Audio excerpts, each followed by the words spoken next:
Welcome to the Accessibility Advisory Committee meeting. Members of the public may watch the meeting live on oakville.ca or on the town's YouTube channel. Agenda and materials are available on oakville.ca under Town Hall Agendas and Meetings. We have 2 discussion items and 3 information items on the agenda today. The first matter of business is regrets. Madam Chair, there are no regrets for today. Thank you. The second item is any declarations of pecuniary interest.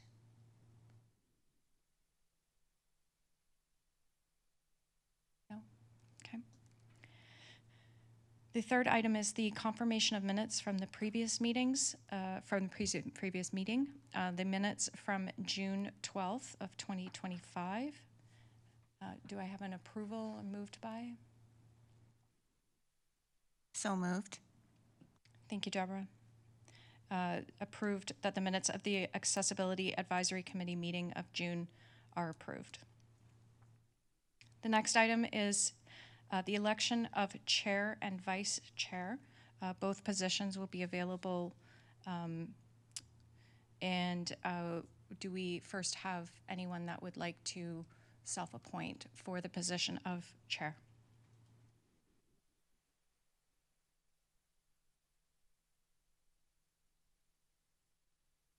Can I just ask that all committee members please turn on their video if they were able to?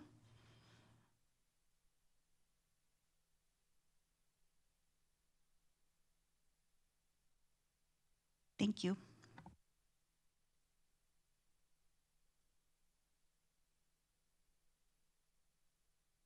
Madam Chair, if no one else is interested, I will put my name forward.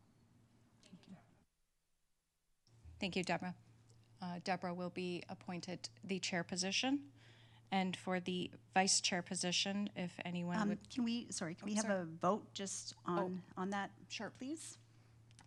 All in favor of Deborah taking the position of chair? Thank you. And now for the position of vice chair. Anyone would like to self-appoint?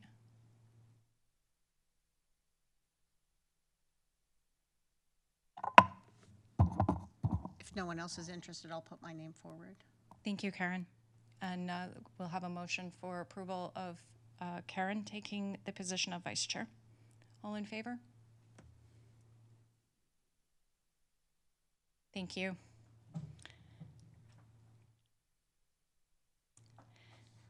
The next item will be Kerr Village and Bronte Village Streetscape Studies Update.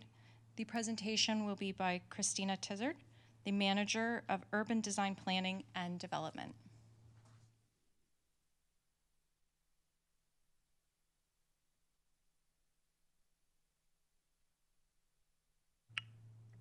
Let's try it again. Good afternoon, everyone. Thank you for having me this afternoon to provide an update on the 2 studies that have been keeping us busy over the last little while. And I also want to mention that one of the urban designers who's taken the lead on many aspects of the file is with us today as well, Philip Weersma. So I'll be providing the presentation, or the update, rather. So the last time that I was speaking with this group related to the 2 studies was this time last year, almost to the day. And so we had gone through some consultation through the summer, and we were getting some great ideas coming forward, and with the intention of sort of finishing up the studies in the spring. However, they've extended through, and I'm pleased to note that by the end of this month, we will be bringing both studies forward to council. And so I'll get through that in the presentation. So the 2 study areas, we have Kerr Village and Bronte Village, and both of the aerials show the parameters or the boundaries in red of the areas that we had included within our study. I'm hoping, are they also showing on your screens? Okay, great. So this is, again, just an overview of the 2 study areas. Both are our traditional commercial Main Street districts and our growth areas within the town. And so to provide a bit of a project summary, so this is what's out there today. So on the left-hand side of the screen is a shot from standing not in the middle of Lakeshore Road, but Lakeshore Road in Bronte, just west of Bronte Road. The one on the right-hand side is from Kerr Street, and it's in and around the Heritage Square, so standing kind of in the middle of Kerr Street and looking north. And so through this, this study, we are transforming, we're envisioning of what these two streets can look like. And so on the right, we have Bronte, or Bronte Village on Lakeshore Road looking west. And on the right-hand side, Kerr Street looking north in and around where Heritage Square or Cowan Avenue is located. And so you'll probably notice, and you know what, I'm just going to go back one slide to show, you know, the former or what's out there today, and then, you know, the proposal. And you'll probably notice that there's not a lot of changes. So unlike downtown, where we removed the center turning lane, or well, it was a turning lane, but it was used for vehicles, you know, parking, we were able to accommodate wider sidewalks and other treatments in the downtown. There were quite a few transportation transformations that were made within that district. Both in Bronte and in Kerr, there aren't as many transportation changes or big moves that are being made.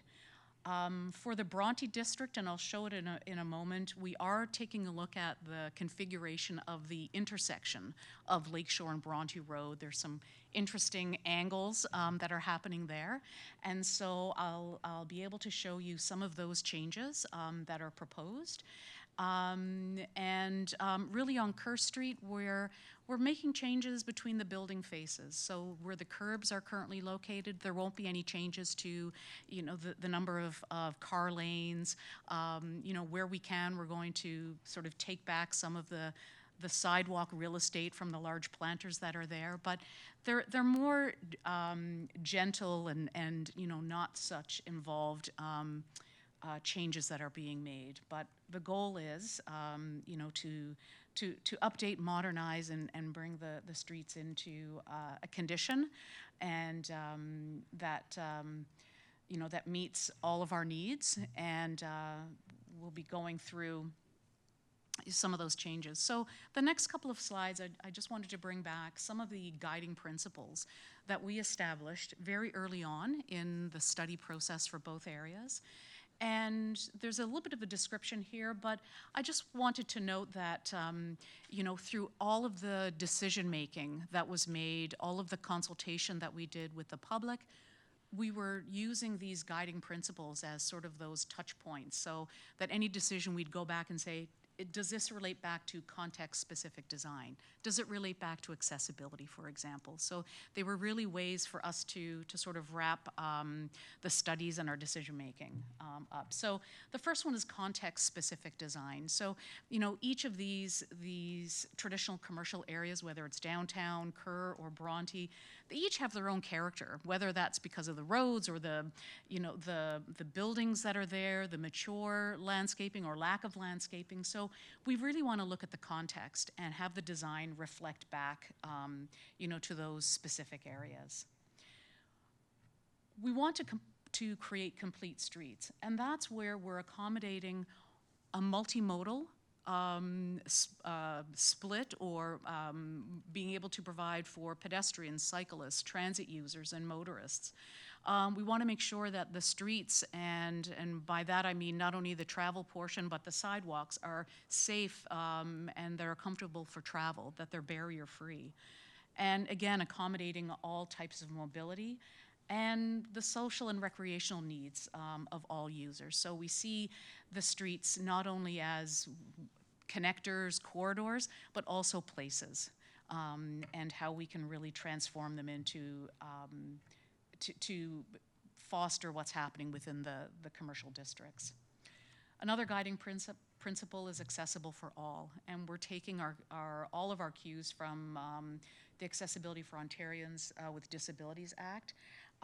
We've also referenced the DOPS document, which is the Design of Public Spaces, and all of the other standards and guidelines associated with the built environment.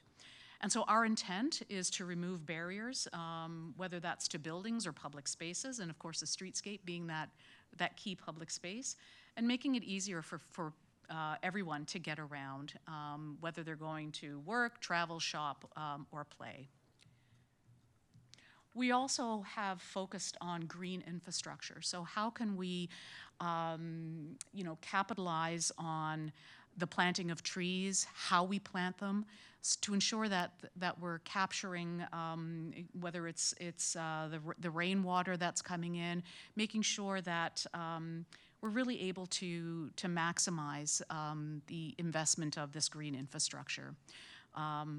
We provide the right growing environments, and the trees and the plantings will provide us with the shade and the, CO2 caption and whatnot. So we're looking at various ways. Right now, a lot of our focus on green infrastructure are the tree plantings, but we're also looking at other sustainability matters, such as LED lighting in the street light standards and other technologies that can really advance the experience in the district.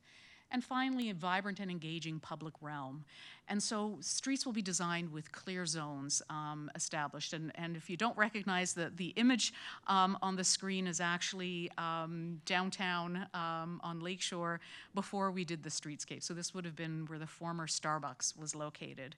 But what we want to do is establish zones of activities so that it's very clear what's happening in each of those. So for example, we have a building interface zone, and I'm kind of working backwards from the list. I apologize there. So it's that merchandising zone at the front of the buildings, and that's whether there's some cafe tables or bistro tables set out, merchandising, but that's really what's happening at the building face or closer to the shops and restaurants. Key is a consistent and predictable pedestrian clearway for all movement that's happening along the sidewalk. And the comparison between the image and what's out there today is we have now a minimum of a 2-meter wide, unobstructed, clear, predictable pedestrian path. And we're doing that same, taking that same approach within the 2 study areas in Bronte and Kerr. And then finally, we have the planting, lighting, and furnishing zone, which is closer to where the curb line is. So by establishing these clear zones, we know that there's not going to be conflict. We know that with that predictable, clear pedestrian clearway, that if the bistro tables start to move out to that, nope, they got to go back in. We know that there's not going to be lighting standards or benches that people have to navigate around. So it's kind of a place for everything and everything in its place. So those were the guiding principles that we established. And so I wanted to speak a little bit as well about public engagement. So throughout this process, we've had various opportunities to touch base with the community, the various voices, and I'm going to see if I can. Part of it's covering it up, but who we've heard from. So we've reached out. We heard from residents within each of the 2 districts. We've spoken with the property owners and the business owners in each of these districts. The BIA representation, so that's the Business Improvement Area Group, and their membership. We've also been involved in numerous conversations with the ward councillors and what they're hearing from their constituents. And then we had a variety of town staff representing various departments, also bringing their expertise as well as concerns or solutions to the table as we made our way through this process. So we had, for both districts, in and around the same time, but we had our first meeting where we were really presenting them, this is what we've seen, this is what we've observed, these are some of the opportunities and some of the ideas. And that was presented by the consultant in conjunction with the urban design staff. Shortly thereafter, we had a second meeting, and again, they were the meetings were really tailor-made to each of the districts, And that was showing them what we heard, how this could be accommodated into a streetscape design for the district. And we did have a third meeting just in Bronte. There were some challenges related to cycle lanes and the intersection, and there was also a request that came forward to convert a portion of Bronte Road to a one-way direction permanently, as opposed to just for construction. So there were some more transportation-related issues that we really wanted to get out and have a conversation with the public. One of the great things that we did with this study, and it was brought forward by the consultant, was at the very outset, so you can see in the green bubble far on the left part of the screen, that they held office hours. And so set aside half-hour time slots and put it out to the community.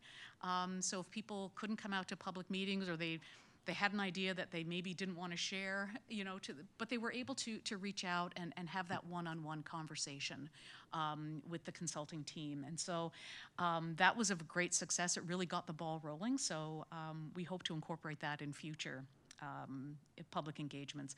So what you see in the large bubble there is, from all of this meeting and from all of the work and from all of those different voices that we heard from, we, through the consultant, were able to create what we heard documents. So it's really a chronology of the comments. It's also, we had different worksheets at each of the different engagements, and so that was a way for the public to give us feedback, and whether it was a sketch or a note.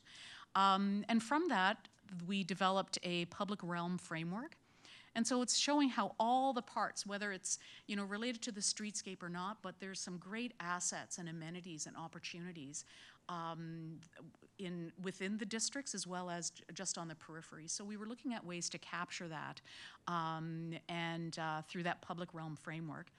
And then from there, we focused in on the intent of the study, which was to develop streetscape design plans for each of the districts. And as I mentioned at the outset, we will be bringing the public realm framework and the streetscape design plans for Bronte and for Kerr later this month on the 22nd of September at the Planning and Development Council meeting.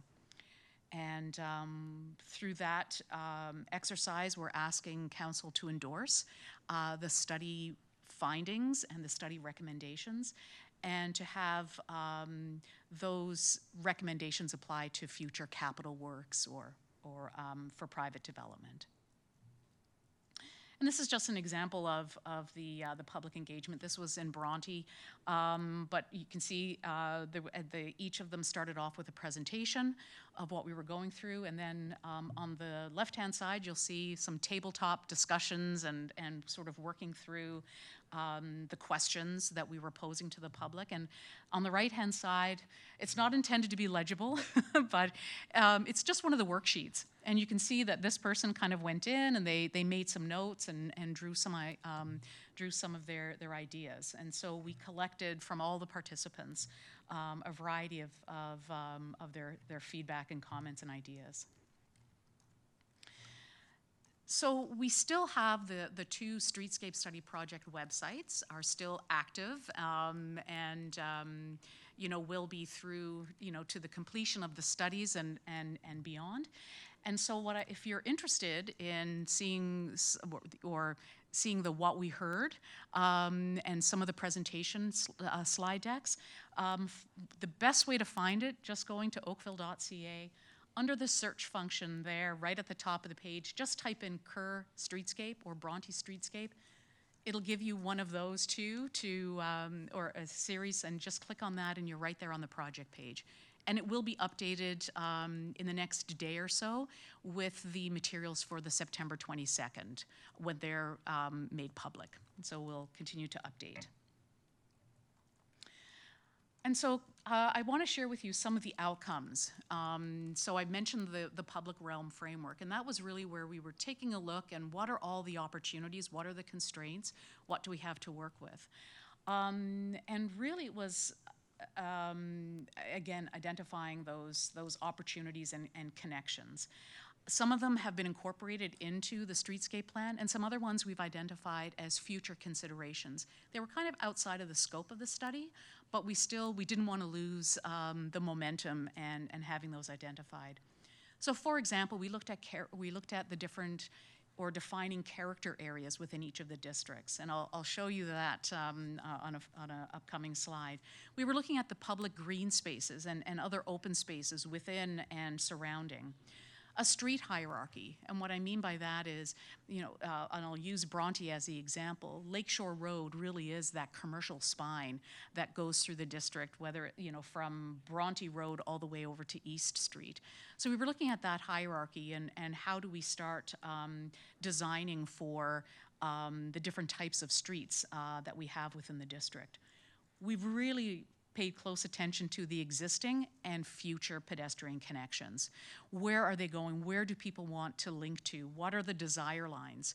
And making sure that in each case that they're accessible, they get you from one place to the next. You're not stranded, along a pathway. We also then looked at gateways, so those entrance points into the district, and commercial frontages. And so I'm mentioning these because on the next slide, here we go. So on the next slide, it's on the right-hand side, it's kind of a series of tiles. And again, it's showing each of those different elements that we looked at. And then the main graphic on the slide is showing how all of those layers are stacked together. So probably one of the more prominent aspects of this center document, center image, is the character areas. So we've identified in red the Main Street district. In yellow, there's several residential areas where we don't anticipate much change to occur. We also have, in Bronte, we've got the waterfront and the West Harbor areas identified. So, looking at those amenity spaces and how they can contribute to and be reflected in the streetscape study. So as an example. So then one of the other outcomes is the streetscape design plan. And that's really where we take those conceptual ideas of, that we explored through the public realm framework. And it's really getting into that concept plan of starting to place those various elements into the space that we have between the buildings or between the property lines. And so they illustrate where street trees and other landscaping material would be placed, where special paving, lighting, street furniture, wayfinding, public art, parking, and then the travel lanes. So sort of casting your mind to, a very similar approach to what we did when we tackled downtown Oakville and the streetscape. So it's, again, finding that place. Where does it make sense? Where are there conflicts? How do we eliminate those conflicts? And we really approach this with a hierarchy of pedestrians, cyclists, and then motorists as we were going through and making our decisions. And so on the right-hand side of the slide there, it's a typical cross-section for all segments of Kerr Street. And so in that particular instance there, it's, we're not saying this is a cut or a cross-section through a specific location, but it's typical. So as you can see in this particular instance, we followed those same principles of the zones of the streets or the boulevard or the streetscape. So closest to the buildings at the far edges is that storefront zone. Next to that is that pedestrian, that sidewalk zone, and it's unencumbered, it's clear, it's predictable, it's in the same place, it's not going to meander around different things. And then in the curb zone, or the furnishing zone is where the tree plantings would occur, where we have the light standards, where we would have benches and bins and different things like that. So again, it's that layering or the strata. And that's showing it in section view, as if you were walking up the street, you would see that. And then this is more or less the same, but shown in a plan view. And so as you can, I don't know if I can use if this is an active mouse. Oh, I think here we go. And I'm not sure if I can, okay, yes. So this is showing it then in plan. So again, this is that streetscape zone, that interface zone up against where the buildings are located. And you can see down in this particular example, so this is between Stewart and Elmwood on Kerr Street. And so you can see that some of the buildings come right up to the property line and some are set back. And so, there's opportunities then to utilize the setback space for whether it's could be outside door marketing or patio space, et cetera. And then next, lining that parallel to that is, and this, I'm not doing this well, but it's the mouse. I'm going to blame it on that. But that is that clear way, that clear pedestrian path. And as you see, when it crosses onto Elmwood, to the north, and to Stewart on the south, it's continuous. So it's not jogging or shifting in and out. And then what we have sort of right at the roadside, here is some of the lay-by parking that we'll be accommodating. And then we've got trees planted in tree pits where they have the greatest success of survival and thriving. In some tighter areas, which I'm not showing on this drawing, but we have tree grates so that it provides a little bit more of a walking surface where we need that. And then, for example, in this location are the bus stops, the transit shelters.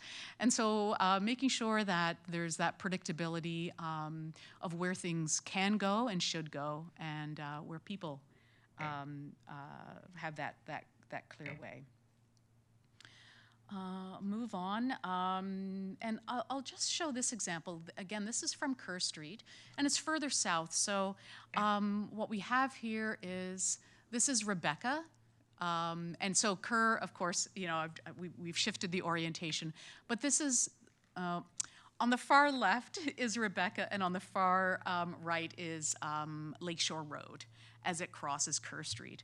And I wanted to show this example because there's two existing buildings, here we go, right here on either side of John Street on the west side of Kerr Street, that we anticipate in the fullness of time, these will be redeveloped. But currently, there's some really strange grades that are happening between the sidewalk and the building frontage. This one, there's a little bit of space where on the private side, where the ramping can be accommodated. However, on this one, it comes right up to the property line. So we're looking at, through this work, making sure that these businesses are fully accessible.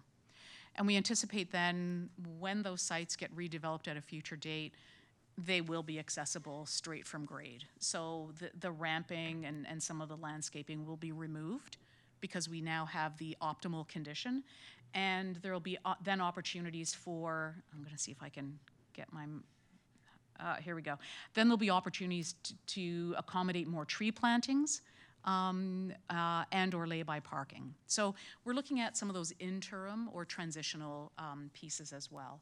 But I really wanted to focus on this one because, throughout this whole process, we have been looking at, each of those areas where accessibility right now is a challenge, and how we can do it in an interim by providing the ramping, but then in the fullness of time, how that streetscape will look.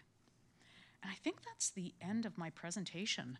So I'm wondering if there's any questions from the group. And as I said, we're bringing this forward to Planning and Development Council on the 22nd, and it can be watched live or, of course, the recording after the fact. So I'll turn it back over. Thank you, Christina. That was a great presentation. Mm-hmm.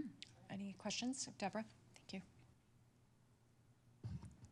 First of all, thank you very much. It was very interesting, and I certainly admire the work that you're doing. I am a longtime Bronte resident and connected there. So the one thing that I do hear from a lot of people is that there's not a lot of accessible parking. So as part of your study, were you looking at, I know you talked about accessibility, were you looking at sort of where to put accessible parking? The main concern that people have is that there wasn't a lot of accessible parking for like the shops and things that where they wanted to go in that. And the other thing that people have mentioned, and that I've noticed myself, is that the stores are usually pretty good with the accessible entrance, but there are a number of eating establishments there that are not accessible, or the accessibility is not I guess, showcase, like they would have maybe an accessible entrance, but it would be around the back or somewhere, but there's no sign at the front saying accessible entrance at the back. I have mentioned it to a number of places there, but I just wondered if that's something that could be considered. It's just the encouragement of stores, and particularly the restaurants, to think about the accessibility and showcasing their accessibility. I've mentioned it to them that it really would help their branding and just that they are accessible. And sorry for going on and on, but the only other thing was I noticed is that the demographics in Bronte, there are a number of senior residents, and there's like the Oscar building, which is the senior building. They're building there's Amica, they're building another Amica, so we do have that. And what I'm noticing is that sometimes they have the motorized carts for going up and down the street, and some of them don't know where, like kind of which lane to be in. Are they on the street? Are they on the sidewalk? They really don't want to be on the sidewalk because some of them do go quite fast. But then would there be confusion, or have you thought about the bike, when you put the bike lanes in, is there going to be sort of is it determined who goes in the bike lane? Because then the bike lanes are going to narrow the road a bit. So where are these motorized scooters? It's not a motorized wheelchair, it's the things they ride on. And there's not a lot, but there are certainly noticeable in the area. No, absolutely. So I'll speak to, and I think because I was just so wrapped up in the work that we've been doing that I omitted to, or I forgot to mention that beyond the design plan that we're doing, we will then hand that work over to our transportation and engineering and their consulting team to establish the detailed design. And so a lot of the decisions about the where and the how, again, this is sort of that 30, 50,000 foot level looking down, but when we get into block by block or meter by meter, it'll be that group that will be doing that detailed design. So in terms of the locations for the barrier-free parking spaces on street, the locations as well as the how, the design, the construction details would be occurring at that particular point. And so we're taking a lot of our cues from what lessons learned from downtown. And so in downtown, my understanding is that we have the barrier-free on-street parking spaces at the beginning or at the ends of the blocks, and we have then some of it are barrier-free or some are quick stops. So we would most likely take that similar approach. But in terms of the number of those spaces and the locations, that will be determined at the time of detailed design. In terms of the motorized carts, and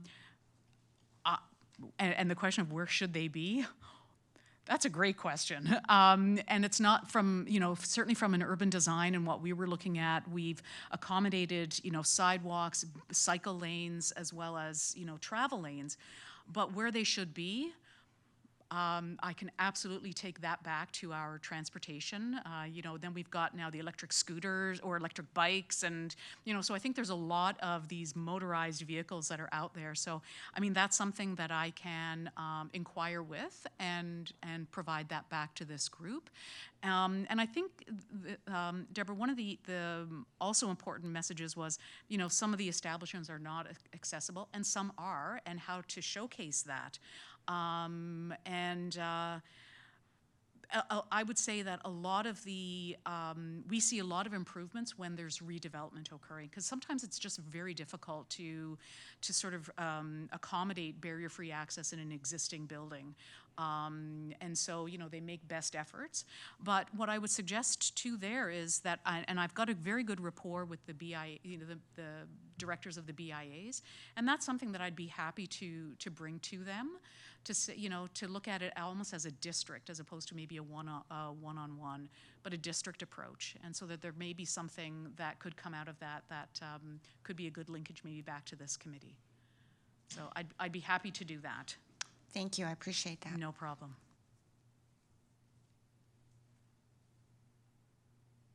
Any further questions from the committee? I do have a question. Hello. Nora. Thank you for a great presentation. I do have a question. I noticed some of the streets currently will have one sidewalk, for example, accessible, and then in order for you to go to continue, you actually have to cross the street to the other side to have accessibility on the other side. And the last image you presented, because it does have a couple of non-developed buildings, it seems like this is going to be the case even with the development. Is that what it is? It seems I wasn't sure if there is the sidewalk continue on one side, but not the other side, right? Oh, in the last image, and I'm not sure if that could be placed back on screen. I think they're working. I see some stuff happening on the screen. Here we go. But yeah, so the second, yeah. So I'll just come back to that one. Okay. So and I'm gonna try this mouse one more time. So what I was. Oh, let me just go. The one. There we Yeah, go. that one. Yeah. Yeah. So this red dash line here is the property line. And so you can see this one is, the building is set back a bit from the property line, whereas this one is right against the property line. So what we're trying to accommodate, I think each one of them, there might be 2 steps to get into these establishments. So the sidewalk, that clear pedestrian pathway that I was showing in some of the other examples, continues all along here. And it just shifts, it just shifts out a little bit here. So if you were just walking from or making your way from Rebecca Street down to Lakeshore Road, you have that clear, predictable pathway that comes along there. What we've done here is so to provide access. So if you were looking to come to this establishment, through the work that we're doing, and this one it's shared partially on the private owner side and partially on town property, is that we're accommodating a ramp system to be able to provide access. To be able to provide access to the units within this building. It will, so it's a benefit to these, to both of these property owners and the business tenants that they have in there, but it will not impede in any way I'll see if I can get this going again here. It's temperamental. There we go. So the clear pedestrian way would continue along, just as it does on the east side of the street, if I can get it to come. So this would be that pedestrian path. Right. Thank you. Yeah. Okay.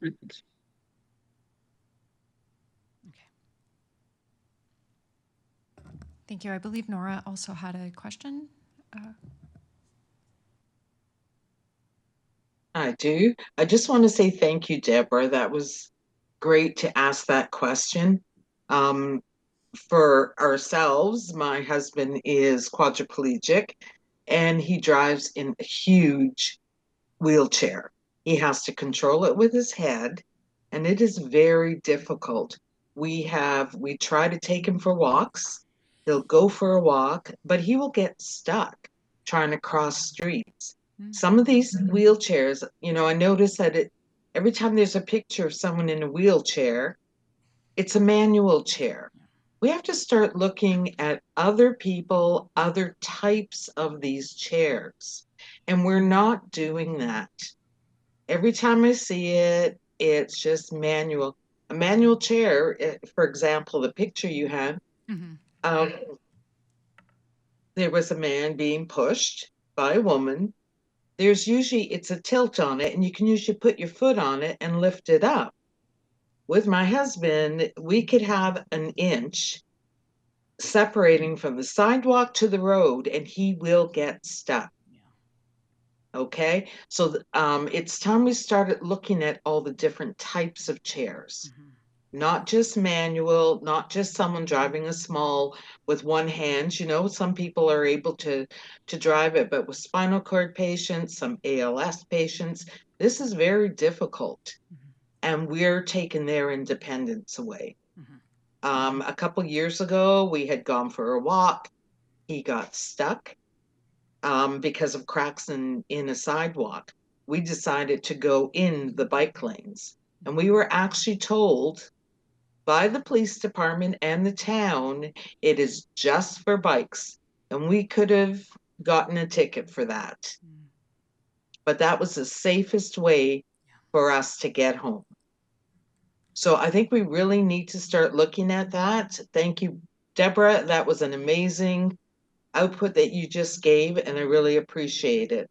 Nobody's looking at it. We don't live in the Kerr or Bronte area, but I think our voices need to be heard because we're going to travel there, and we have done that. Mm-hmm. But unfortunately, sometimes we just can't get around. So we want to include everybody. We have to look at every possible thing that you can do. I know on Robinson, there's March of Dimes, those people in there with all the wheelchairs. You know, they're trying to get around. Mm-hmm. So please, can we look at those type of Absolutely. people and give them their independence? And that's it. I wanted to put that out for a long time. Thank you.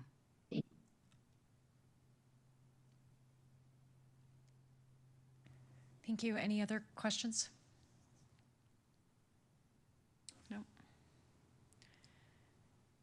Can I ask for a move for approval of the presentation?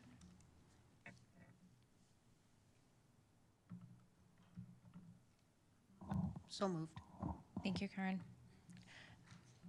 Moved that the report entitled Kerr Village and Bronte Village Streetscape Studies Update from the Planning and Development Department dated September 2nd, 2025 be received and carried. The next item is an information item, 5.1 from the Metrolinx Annual Survey on Accessibility. Thank you. Through you, Chair. We can look at all the information items should you wish, and I'm happy to address any questions from the committee. The only item that does not have an attachment is the Metrolinx, which was distributed by email to the committee as the survey did close July 9th. So we wanted to ensure that was given to the committee in a timely manner, but I am happy to answer any questions from the committee. Thank you. Thank you. I think we'll move that the information items provided. If anyone would like to accept that, or no, we don't need to accept. No, we can just move. Yep. Okay. We'll just, the above recommendations that have been approved by this committee will be presented to council through receipt of the meeting minutes.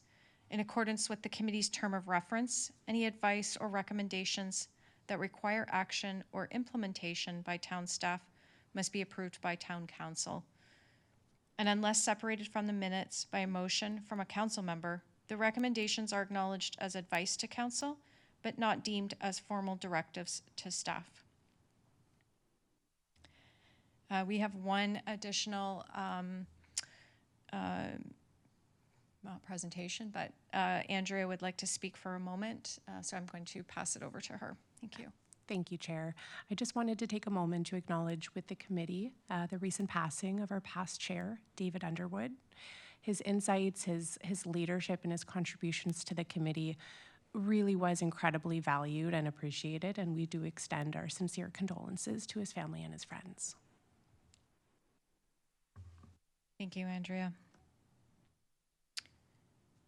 The next date and time of the next meeting is Thursday, December the 11th at 2025. And we move to adjourn tonight's meeting. So moved. Thank you, Deborah. Thank you, everyone. Have a great night.